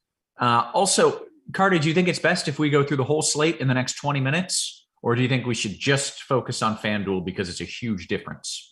I mean, it's one extra game. I would think we can probably just go through the whole slate. All right, let's do that. And then we'll just have to kind of giddy up a little bit so that we can get everything in. And we'll open it up to questions at the end for everything. Sounds good. All right, talk pitchers, Carty. So there's kind of a clear top 3 today. It's Max Fried, it's Shohei Ohtani, and it's Garrett Cole. The bat likes Cole the least. which is just fine on DraftKings because he is the most expensive. Also on FanDuel, he's the most expensive. So I think it's a pretty easy call that Max Fried is the top guy of the day, because out of these three guys, he has the easiest matchup. He's not as good of a pitcher as Cole or Ohtani, but he's facing the Pirates, and he's the least expensive on FanDuel, second least expensive on DraftKings. And so I think you just play him in cash on both sites. He also projects just straight up as the best today. On DraftKings, I think you pair him with Ohtani. You save like more than $2,000 over Cole, and he projects a little bit better. Neither guy's matchup is great today, but just the talent level is somewhat comparable. Cole's a little better, but Ohtani's really, really good, and he's a lot cheaper, and he just projects slightly better. So I think that's it. In GBPs, because Cole is the kind of third on the list, maybe I'd go a little lighter on him, but they all project for pretty similar ownership, and so you can spread them out too. After that, you really don't have a whole lot else on this slate, mostly because there's not a lot of games here. So I think you can definitely, take shots on like Nick Pavetta or Connor Pilkington. Neither's going to be super low owned though. So it's one of those slates where like the ownership looks fairly efficient. The one guy I think that I would take a shot on that projects to be lower owned than he should be is Chris Bubich. He's 5K on DraftKings. He's in a pretty good matchup against Baltimore. On FanDuel, he is the top point per dollar guy. It's probably getting a little bit too cute, but I do think Trevor Rogers in that Miami-Washington game that we get on FanDuel is firmly in the GPP mix over there. Okay, interesting. TJ, you want to go through your pitching takes here? Yeah, so I agree for the cash and kind of optimal, most of the stuff that Carty said on FanDuel. I think I personally would like to, in like single entry tournament stuff, try and get up to Garrett Cole just based on they have similar strikeout ups like matchups, but I just like Cole's strikeout ability as a pitcher a little bit better. You say a little bit better, you mean as compared to Fried? Yes. Okay. Yeah. And then Ohtani, he has a bit easier of a matchup when you got somebody like Trevor Story not in there. However, that also eliminates a little bit of strikeout upside as well. So like I said, I'm planning on getting funky today. Those are your top three pitchers, absolutely, but I'm going to get weird. My top tournament pitcher that I'm going with is Nick Pavetta. The Angels just are reeling like crazy right now. They got Juan Lagares leading off. They got no Trout in the lineup, no Rendon. So he's the one that I'm the most interested in, Nick Pavetta. I got him on 2 of my 4 teams. The other 2 on FanDuel, I'm going a little crazy. I got one lineup with JT Brubaker, and I got one lineup with Jordan Lyles. They're facing 2 offenses that are picking up a ton of ownership on a small slate. And even though they're not very good, they do have some strikeout upside. So I'm taking a shot. Okay. And are these guys cheap enough so that you're like, okay, I'm doing this because I want to pay up? No, you just want the ownership discount.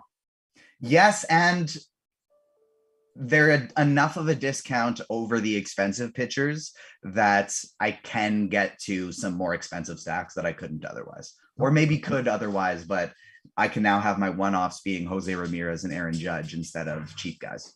Gotcha. Okay. Getting fancy. I approve. Let's talk about some of those stacks. I'm assuming, since you said that you're playing pitchers against some of the popular stacks, you are not playing those popular stacks in your tournament lineup. So where are you looking? Yeah. So some of the ones. And you could tell me, I'm sorry, you could tell me what the chalky stacks are as well, in case someone like me doesn't know. So 2 of the heavier owned teams that we're going to see are the Yankees and KC facing Jordan Lyles. And that's the one I'm looking to get a little bit of Lyles on just because I'm feeling crazy. I don't want to play Bundy against the Yankees, but they're going to be the chalkiest team of the day. And I'm assuming they're probably going to be among the top projected stacks. But the team I'm really looking to get over the field on in tournaments is the Baltimore Orioles. I'm going to be, if I'm playing JT Brubaker, the reason I'm doing it is I also have 2 Atlanta stacks. So if those Atlanta stacks fail, I'm kind of hoping that Brubaker team succeeds. But I do have 2 Atlanta stacks. I like them a lot. I like the Orioles a lot. I'm going to get some exposure to Yankees, but that's where I'm getting my non-chalky pitcher. And then those are my three favorites, though. Like Atlanta, New York, and Baltimore are definitely my three favorites. KC would be the biggest one I would try and get underweight on. I think that's the one going most overowned. And then Cleveland's in a great spot as well, but they're also picking up a lot of ownership. Excellent, Carty. Let's talk about some of your favorite stacks. Yeah, more or less on the same page as TJ. I think the Yankees and Royals are good. Like they project well enough, but the Braves do project as the best stack of the day, and they're not going to be the highest owned. So I like the Braves a lot. Baltimore, I really like also. I think they're going to be underowned. And if you want to get weird, I really don't hate on a slate like this, like a Twins or a Red Sox stack against Cole or Ohtani. Okay. All right. You want to go position by position? Sure. Just start with TJ for catcher. You know what? I will do that for you this time. TJ, you want to start off with some catcher? Carty complains every time he starts a catcher, so I'm gonna throw him a bone. So on FanDuel, you can play Melendez. The only one I have a lot of interest in playing, though, would be Salvador Perez.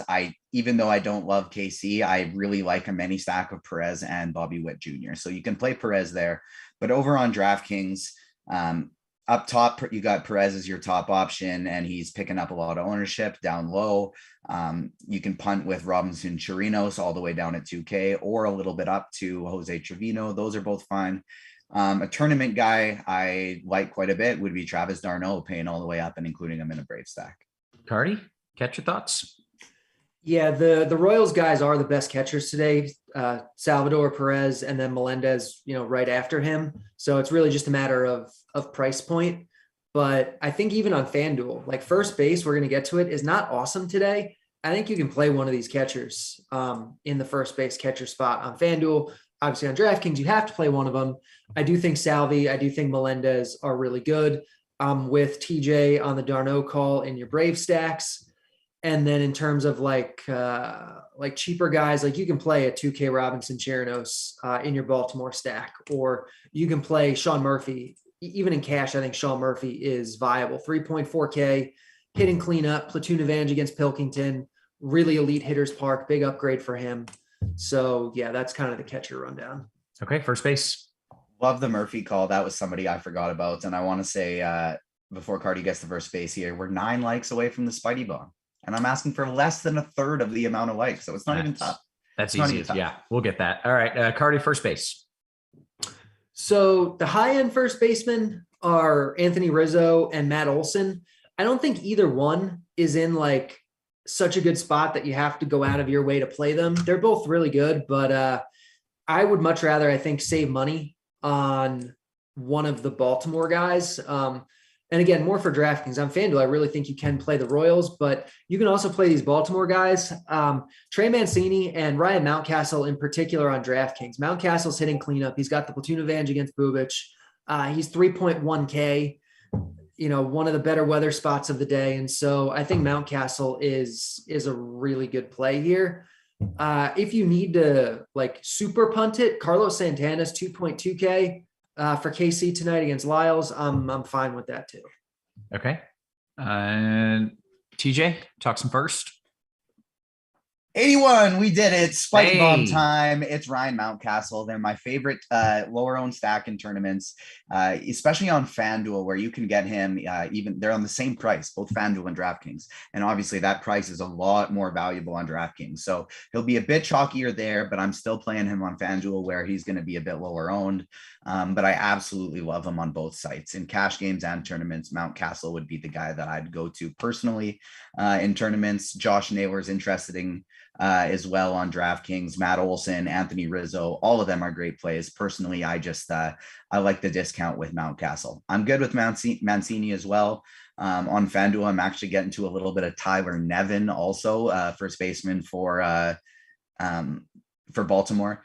He's got a super tiny sample size, but he's been hitting well in there. And yeah, I'm not a big Bubic believer, so I like all of these Baltimore first basemen. All right, take us to second. Yeah, so second base, this is where the Yankees become a lot more interesting for me, because on FanDuel, where I'm primarily playing, it's just a really, really gross position at second base. And so Gleyber Torres, DJ LeMahieu, those are probably my top two options. Even though I don't love playing Ozzy Albies when he's facing right-handed pitchers, I'm still getting to him today in my Brave stack. And then Andres Jimenez is somebody that I'm interested as well, even though he's priced way up on FanDuel. It's a good spot for a lefty facing Kaprelian. So I'm in for that there. On DraftKings, Torres is priced up a little bit, so I'd rather play LeMahieu. Jimenez, though, is the guy that I'm more interested in just because he's cheaper than both of them. And I like the spot he's in, even though he's batting 7th. All right, Carty, second. Yeah, this is definitely going to be like a site-specific position for me, especially in cash. On FanDuel, you can pay for the more expensive guys because none of them are really that expensive. Like you have Gleyber Torres. We like this spot for the Yankees. Torres is a great play. He's the top option on the slate. Whit Merrifield, though, is also really good. So KC, I think, just the KC offense in general is good tonight. Lyles is not very good. Merrifield's a really good play. You can even think about spending all the way up to Jazz Chisholm if you want on FanDuel. I don't have a problem with that. On DraftKings, though, I think you are probably looking cheaper. Like I don't want to pay 5.3K for Gleyber Torres. That's not for me. I'll probably punt it there. Tony Kemp is hitting leadoff for Oakland tonight. He's got actually doesn't have the platoon advantage, but still leadoff against Pilkington. Huge park upgrade into Cleveland. He's 2.4K. I have no problem just playing a guy like Tony Kemp. You also have Rougned Odor, who's cheap and has home run potential. So I think in GPPs especially, like he's viable. We both mentioned liking Baltimore stack, so he would be a way to fill a really kind of a gross position today with your stack in a cheap way. All right, take us to third. All right, third base. Top option of the day is Jose Ramirez. Definitely going to be a good play, but not a guy that you like have to get up to. You can, I think I prefer doing it on DraftKings rather than on FanDuel, but there are ways to get cheaper here. I like Austin Riley a lot in Brave stacks, even as a one-off. I think he's good. Bobby Whitt Jr. on FanDuel, though, is a really good play. He's 3.4K. He's hitting third. We like this spot for the Royals. I like Bobby Witt, and I like Josh Donaldson at 2.9K against Dylan Bundy. I think you can honestly even think about playing both if you want. They're both really, really good plays for what they cost today.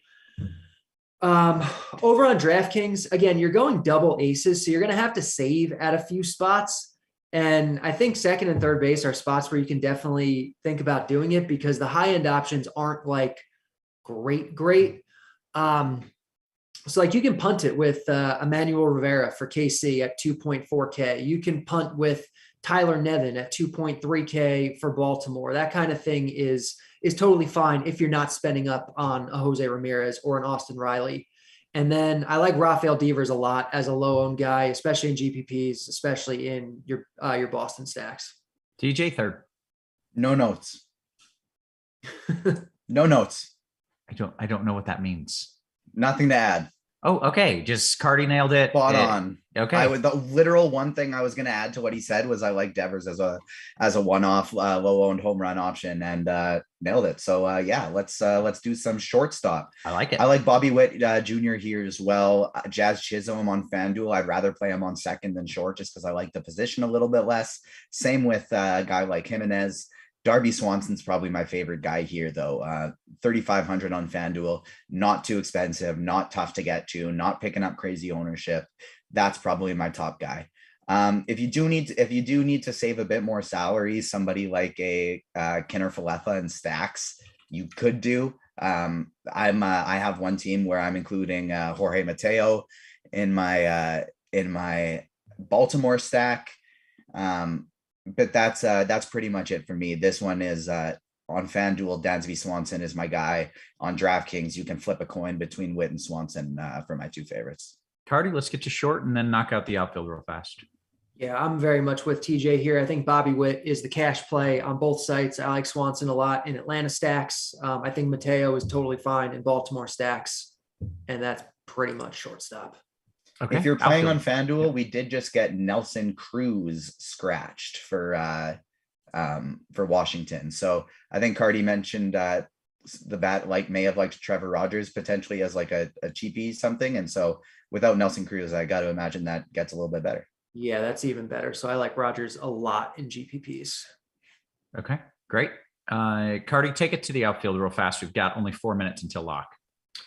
High-end guys are all good today. Ronald Acuna and Aaron Judge in particular, they're going to be the top two guys. They're both going to be options on both sites. I think between the two, I like Acuna more. You might not be able to get both. So if it's a choice, I do prefer Acuna. Andrew Benintendi for the Royals is a really good play today on both sites. Joey Gallo as a cheaper option, cheaper alternative to Judge, especially on FanDuel where he's always super cheap. He's 2.3K over there. So I like Gallo a lot. I like the Baltimore guys, Cedric Mullins in particular, but Austin Hayes, they're good. And Ramon Laureano too, I think for Oakland is really interesting, particularly on FanDuel. It's a good price. It's a good matchup. So yeah, that's good. TJ, outfield? Yeah, most of the same guys there. Some other tournament ones I like Aaron Judge is like tied with Jose Ramirez for me for top option on the slate. Ronald Acuna is right behind him at that position. On FanDuel, you can play Juan Soto.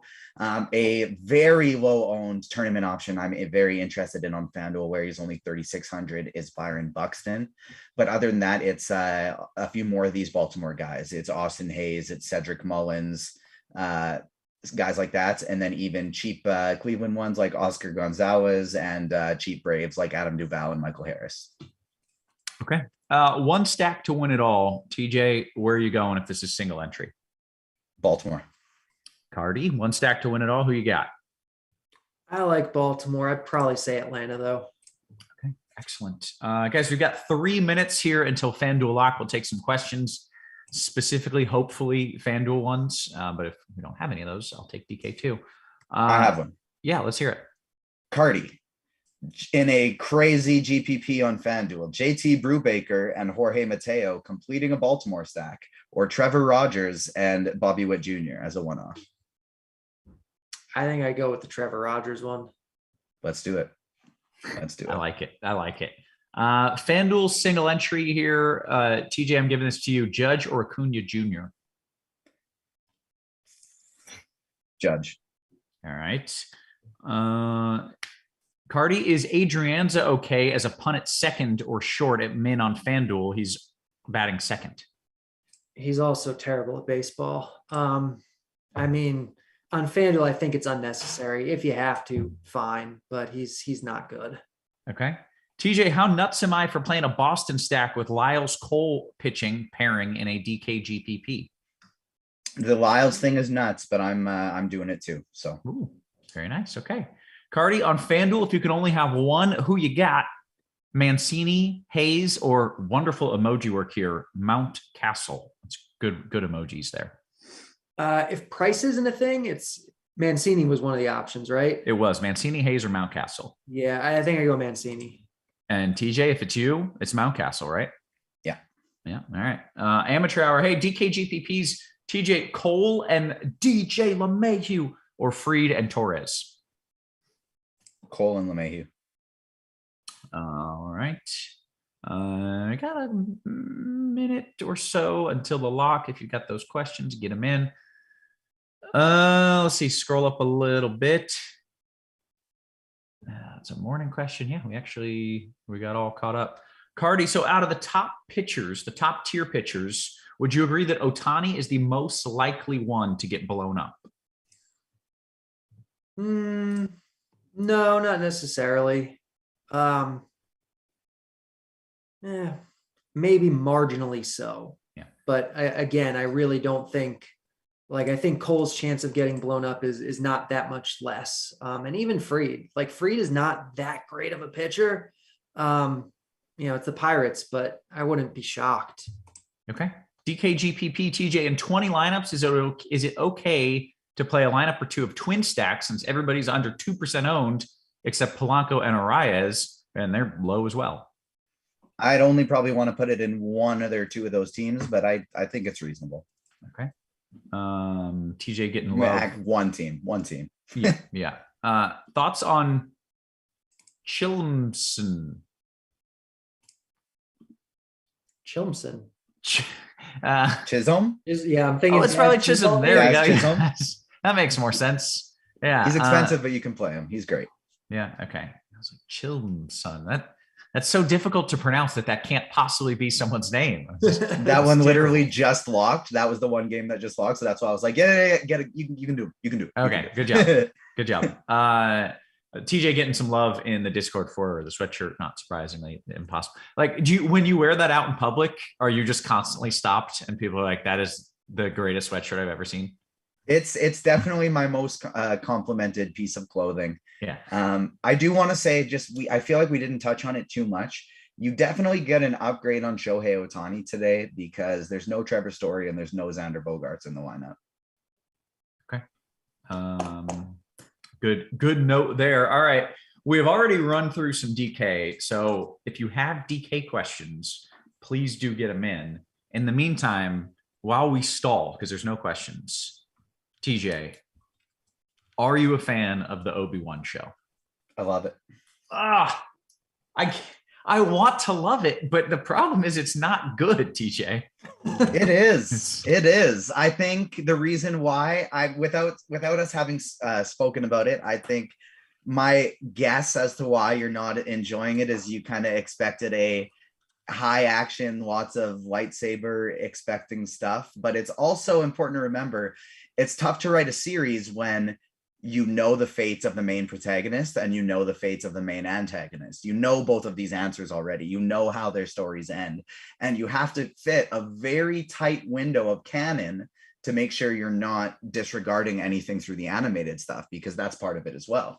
And so I really like the story that they're telling with it right now. I really like the new secondary antagonist that they're giving us. The character itself, I think, is just fine, but the actor giving the performance, I think, is just phenomenal. And I'm excited for these last 2 episodes. Okay, well, I don't appreciate you assuming that the reason I don't like it is because there's a lack of action, because that's not my problem. The issue is the writing. It's like overarching. They've got this great story and great characters, but in the individual episodes, there's just the dumbest, laziest writing I've ever seen.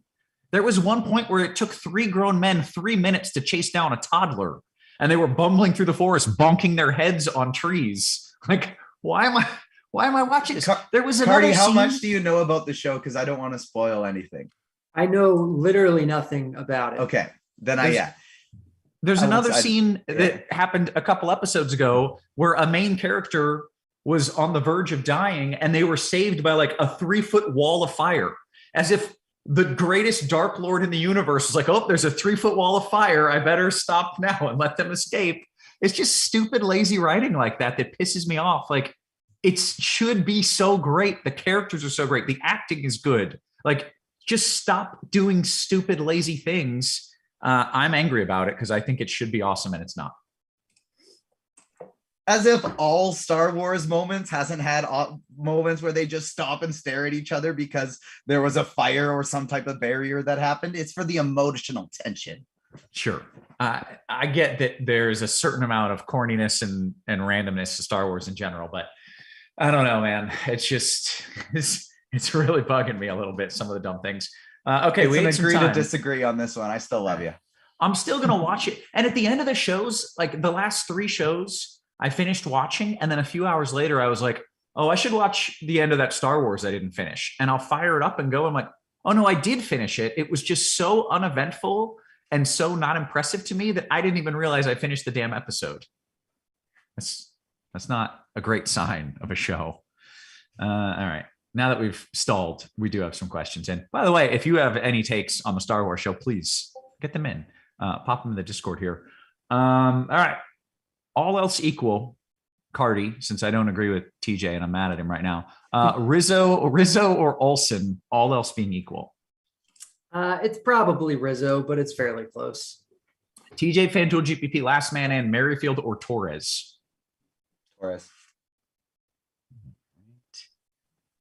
Reminder, the last thing I said was I love you. I know. I love you too. It's all good. Let's see. DKGVP, Gallo, Carty, Gallo, DJ, or Hicks and Torres? Gallo, DJ.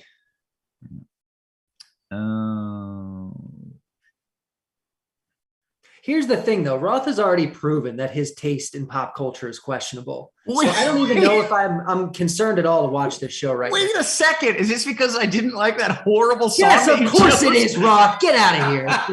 This is such a The problem here is I'm having so much trouble presenting an argument because I don't want to spoil anything. So like the one thing I'll say is I don't think it's lazy. I think it's very intentional. And I think that there are specific instances that there are reasons for, which I just don't want to get into while we're here.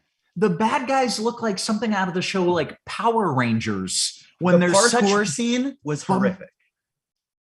I don't even remember it, but it probably was. There's just such bumbling idiots out there that I feel like I'm watching a show designed for 5-year-olds. Like, Stormtroopers are supposed to be dumb. They are. And boy, their blaster work is worse than ever in this one as well. It's just historically bad work. It's like 80 dudes shooting at like 3 people from 5 feet away, and no one even comes close with the laser. Okay, hang on. I'm going to real quick jump over to the YouTube, see if we can get some QQs there. And then we're going to get out of here because we already, we've done all the things. Yeah. Got my ads rolling. Here we go.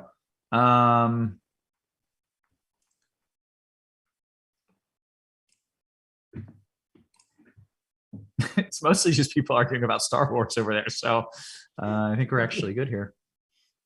We got a point. Okay. Hey. Oh, here we go. We got one last question, then we're out of here. DKGPP, both of you can answer it. Is there any reason to roster Jordan Lyles other than low ownership or trying to get high price bats in? Those seem like 2 good reasons. I mean, I know for me, I'm not super interested, but I think TJ was, right? TJ? Yeah, for large field stuff. So like I'm talking like qualifiers, trying to win $100,000 type things, basically just based on it's a pretty good strikeout matchup. And yeah, the ownership of KC and the ability to get high price bats. Okay. All right. With that, we got one more question. Carty, pretty sure this Oakland pitcher is bad and in a park downgrade, but I'm not hearing much love for Cleveland stacks. Can you play Cleveland in a DKGPP? Yeah, the problem is Cleveland. I mean, he's right about the matchup, but Cleveland is not a very good offense. And last I checked, I think they projected as like the highest owned team on the slate, and they're not the best team on the slate. So I think they're going to be overowned. Yeah, that's exactly it. There's a lot of good plays. They're just all being owned more than they should be. Okay. Good answers, gentlemen. All right. With that, we are going to get on out of here. So DK Cash, Carty, Acuna, or Judge? Acuna. For TJ, for Carty, and for our wonderful production crew working hard behind the scenes, guys, we appreciate you. We love it. And we will catch you tomorrow. You have been crunched.